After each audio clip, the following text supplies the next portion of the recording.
Jusqu'à 9h, Good Morning Business. Comment est-ce que l'incertitude politique pèse sur les milieux d'affaires? On va en parler avec Daniel Ball, président du Crédit Mutuel. Bonjour. Bonjour Stéphane Pesotti. Depuis quelques jours, il y a une multiplication des mises en garde sur l'état des finances publiques. Hier, la Cour des comptes appelait à une prise de conscience collective sur l'ampleur de la dette.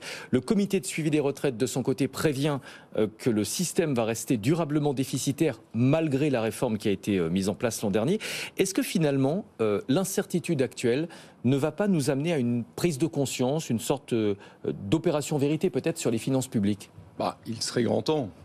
Et lorsque la Cour des comptes dit que le sujet de déficit public n'est ni un sujet de droite ni un sujet de gauche, je crois que le sujet il est vraiment sur la table. Il est sur la table, bien entendu, pour les hommes politiques, puisque c'est eux qui établissent le budget, mais plus largement, c'est un sujet qui concerne aujourd'hui la nation entière.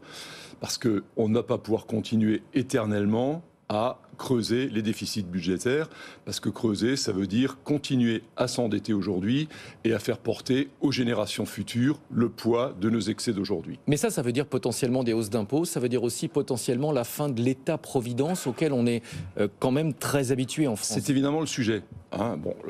C'est comme dans un ménage, comme dans une entreprise. À un moment, il faut travailler à la fois sur les recettes et sur les dépenses. Alors vous parlez des recettes, vous parlez de hausses d'impôts. Je crois que il y a une vérité qu'il ne faut jamais oublier, c'est que lorsque le pays est en croissance, tout naturellement, le montant des impôts augmente puisque l'assiette fiscale augmente. Donc il serait temps que dans ce pays, on passe de la culture de la taxe à la culture de la croissance et du partage de cette croissance. Parce qu'effectivement, plus on aura de croissance, plus il y aura de recettes fiscales. Nous sommes dans l'idée que cette croissance doit générer des revenus, doit générer des richesses que l'on doit partager. Après, sur le plan des dépenses, sans doute qu'il y aura à un moment des efforts à faire sur un certain nombre de sujets. Je pense notamment que sur tout ce qui est services administratifs, comme dans une entreprise. C'est exactement comme ça qu'on fait. On essaye d'être plus efficace dans le fonctionnement. Après, il y a des points sur lesquels, évidemment, je pense qu'il ne faut absolument pas transiger. C'est la santé, c'est la sécurité, c'est la défense, c'est l'éducation et un certain nombre de dépenses de solidarité. Ouais, le nouveau Front populaire revendique le poste de Premier ministre avec dans son programme un certain nombre de mesures comme l'augmentation du SMIC qui pèserait lourdement sur les finances des entreprises. Vous connaissez bien les entreprises. Une entreprise française sur deux est cliente du Crédit Mutuel CIC. Oui, absolument, on connaît bien les entreprises.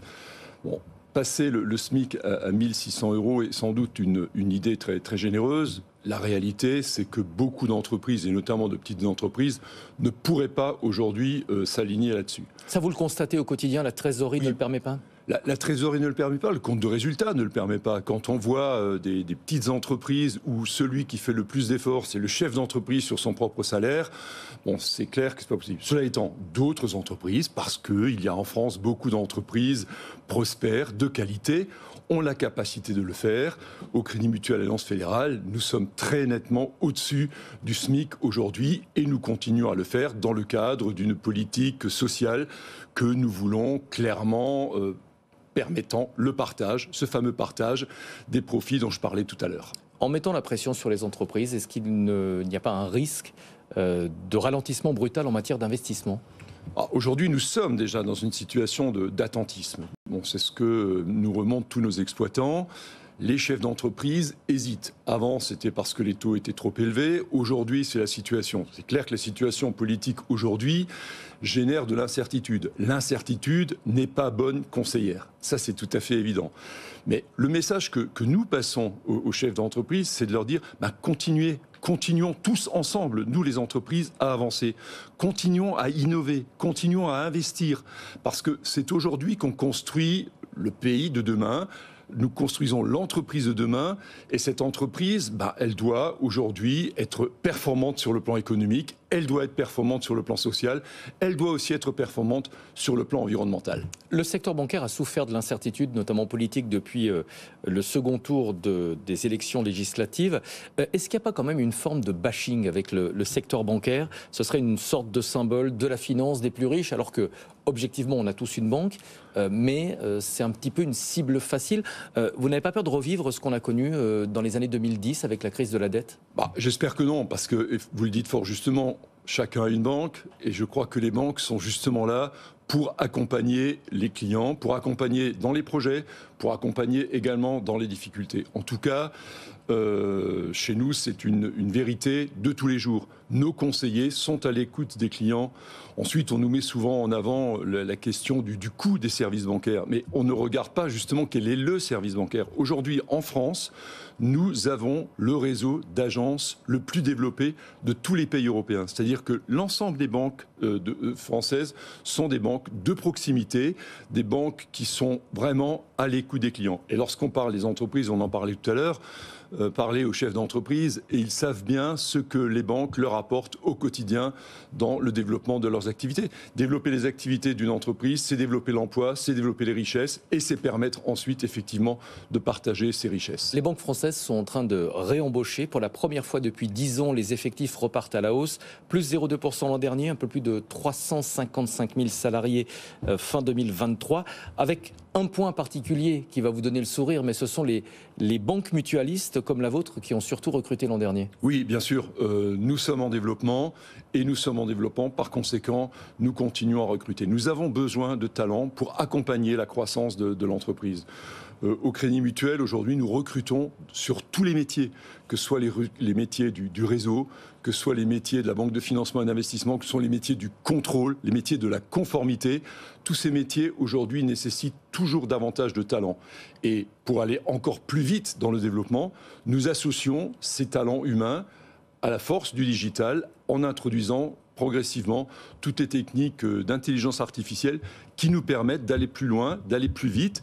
Et les salariés, les candidats qui sont chez nous sont très sensibles à ça. Et le fait que nous soyons également une entreprise coopérative mutualiste, une entreprise à mission, amène un vrai intérêt de la part des jeunes. Quelques chiffres vous concernant. 7e banque de la zone euro, un Français sur 5. 9e banque de la zone euro. Ah, 9e. Bon, c'est une belle performance quand même. Un Français sur 5 est au Crédit Mutuel CIC et une entreprise sur deux, je le disais tout à l'heure. Les Français, globalement, ont confiance dans le système bancaire. 72% des personnes interrogées déclarent avoir confiance selon le baromètre annuel Harris Interactive pour le fonds de garantie et de dépôt, des dépôts et de résolution.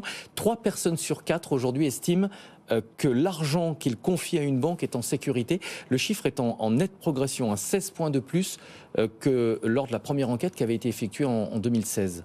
Oui, ça prouve tout simplement que le système bancaire français est solide, le système bancaire européen est solide. Mais comment vous expliquez cette amélioration, cette confiance qui s'améliore ? Le fait aussi que les banques aient su mieux communiquer sur ce qu'elles font, sur ce qu'elles sont, par rapport aux crises financières qu'on a connues. Il faut dire que depuis quelques années, on a vu que la banque était souvent une solution au problème lorsque, sur la crise financière, on a beaucoup accusé les banques d'être les responsables. Souvenez-vous de ce qui s'est passé pendant la crise du Covid. Les banques se sont mobilisées très fortement aux côtés des pouvoirs publics, certainement, notamment pour permettre aux entreprises, et notamment aux petites et moyennes entreprises, de passer le cap, avec notamment, rappelons-le, la mise en place des PGE, les prêts garantis par l'État. Absolument. Oui, qui étaient garantis par l'État, mais distribués par l'État. Oui, garantis à 90% par l'État. Merci beaucoup Daniel Bal d'être venu ce matin, Merci président du Crédit Mutuel.